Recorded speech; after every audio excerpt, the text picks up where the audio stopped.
Trump के सत्ता संभालते ही यूरोप में शक्ति समीकरण बदलने लगे हैं। यूरोपियन यूनियन ने ये समझ चुकी है कि यूरोप की सुरक्षा के लिए ट्रंप प्रतिबंध नहीं है और ये पुतिन के लिए अवसर बनने वाला है। दोवास समिट के भाषण में भी ट्रंप ने नाटो से किनारा करने के संकेत दिए हैं।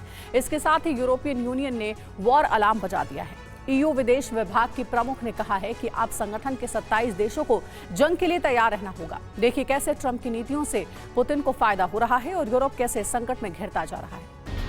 ट्रंप की विदेश नीति में आए परिवर्तन से नए ग्लोबल समीकरण बनते नजर आ रहे हैं।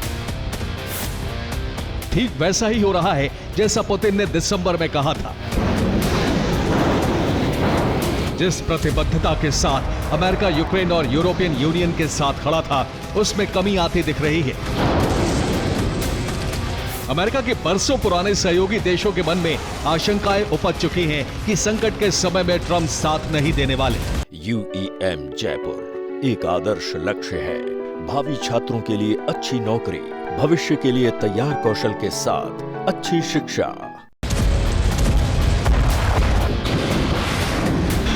इसके पीछे सबसे बड़ी वजह है यूक्रेन के सिर से अमेरिका का हाथ खींचना।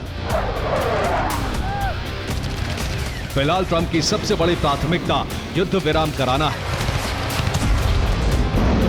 भले ही इसमें यूक्रेन को अपनी अखंडता और संप्रभुता से समझौता क्यों न करना पड़े, ट्रंप यूक्रेन पर दबाव बनाकर उससे पुतिन की शर्तों पर सहमत करा सकते हैं और इसकी प्रक्रिया शुरू हो चुकी है। ट्रंप ने ऐलान कर दिया है कि वो जल्द ही पुतिन से मिलने वाले हैं और संकेत साफ है कि अपनी साख बचाने के लिए ट्रंप पुतिन की शर्तों पर सहमत हो सकते हैं।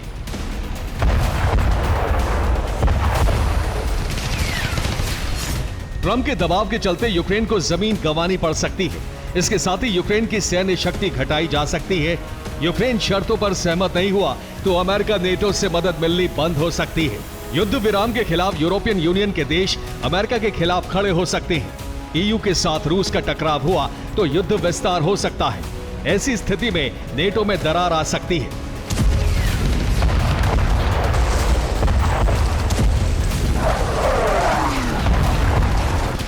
ट्रंप का रुख पहले ही नेटो के खिलाफ है और दावोस समिट में ट्रंप ने साफ कर दिया कि वो अब मेक अमेरिका ग्रेट अगेन की जंग लड़ेंगे, ना कि यूरोपीय देशों को सुरक्षा देने के लिए अमेरिकी टैक्स पेयर का पैसा खर्च करेंगे। ट्रंप के रुख से साफ है कि वो यूरोप के हित के लिए अपना फंड नहीं खर्च करने वाले, भले ही इससे पुतिन को फायदा पहुंचता हो, क्योंकि अमेरिका नेटो के बजट पर सबसे ज्यादा खर्च करता है और यूरोप को सुरक्षा देता है। अमेरिका नेटो के रक्षा बजट पर जीडीपी का 3.6% खर्च करता है। ग्रीस का बजट 2.2% है। एस्टोनिया जीडीपी का 2.14% खर्च करता है। यूके ने 2023-24 में 2.10% खर्च किया।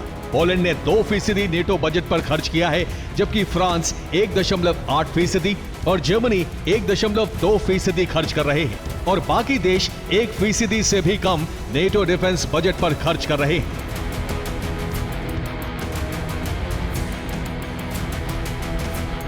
इसीलिए ट्रंप ने साफ कर दिया है कि जिसका जितना खर्च उसको उतनी सुरक्षा, और इसीलिए पहली बार अमेरिका यूरोप से सेना हटा रहा है।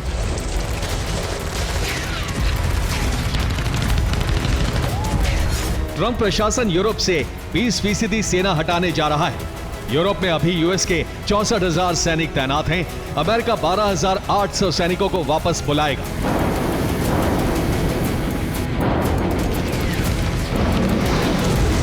अमेरिकी सेना दूसरे विश्व युद्ध के बाद से यूरोप के देशों में तैनात है और अब संकट काल में ट्रंप सेना हटाने का फैसला ले रहे हैं।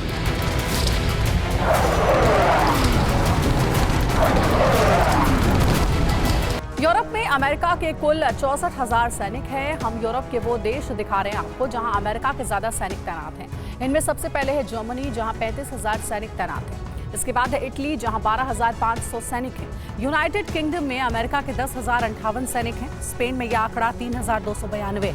तुर्की में फिलहाल 1,690 सैनिक हैं। नॉर्वे में इस वक्त 1,438 सैनिक हैं। नीदरलैंड्स में यह आंकड़ा 418 है। ये स्टैटिस्टा की रिपोर्ट है।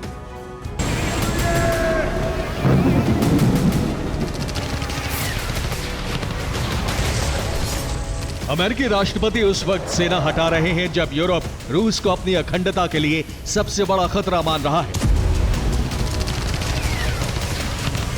माना जा रहा है कि यूक्रेन युद्ध विराम अगर रूसी शर्तों पर हुआ तो इससे पुतिन का मनोबल बढ़ेगा और वो साम्राज्य विस्तार के लिए नई शक्ति जुटाकर फिर युद्ध शुरू कर सकते हैं।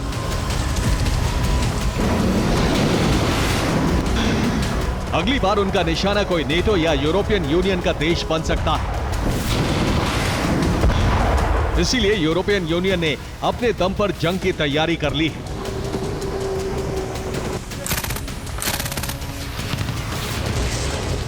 ईयू विदेश विभाग के प्रमुख काजा कल्लास ने कहा है कि हमें ईयू सेना की नहीं बल्कि 27 ईयू सेनाओं की जरूरत है। ये सेना एक साथ मिलकर हमारे दुश्मनों से यूरोप की रक्षा करे, अपने सहयोगियों के साथ मिलकर रहे, लेकिन जरूरत पड़ने पर अकेले जंग के लिए तैयार रहे।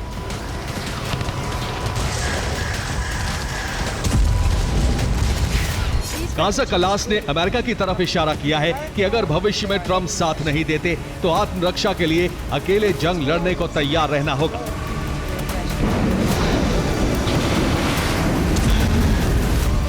जैसे जैसे शक्ति समीकरण रूस के हित में जा रहे हैं, वैसे वैसे यूरोप पर संकट के बादल गहराते जा रहे हैं। रूस यूक्रेन के मददगार उन देशों से बदला लेना चाहता है जिन्होंने लॉन्ग रेंज हमले के लिए उसे मिसाइलें दी, और इस लिस्ट में सबसे ऊपर है ब्रिटेन।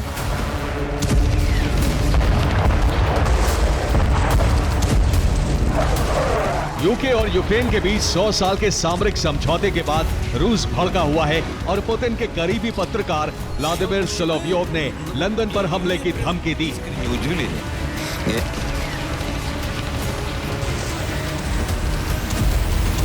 सोलोव्योव ने कहा है कि लंदन पर न्यूक्लियर हमला करना बहुत आसान है।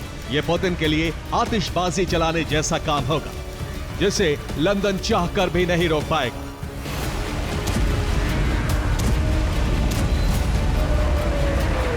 ट्रंप के सत्ता में आते ही यूरोप कवच विहीन महसूस करने लगा है और हालात रूस के पक्ष में जा रहे हैं। यूक्रेन अगर रूसी शर्तों पर झुका तो यह यूरोप की हार होगी और पुतिन का अगला टारगेट कोई भी यूरोप का देश बन सकता है। Bureau report, TV9 Bharatvarsh.